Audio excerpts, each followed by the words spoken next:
ప్రతి జిల్లాలో ఇది ఒకటి కొత్త టెక్నాలజీ మారింది. దీనివల్ల లైట్ పెరుగుతుంది, పంక్చర్ ప్రాబ్లం ఉండదు, బేకరీ ఆగదు. ఆల్మోస్ట్ ఇది చెక్కలు బండి నుంచి చేసి టైర్ దాకా పనిచేస్తుంది.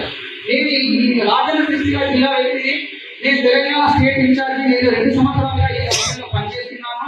ఇది 100% సక్సెస్ ఉంది. మిగతా వాళ్ళు కూడా ఆడి దీనిలో ఏమనుకుంది అంటే పెద్ద పెద్ద బడా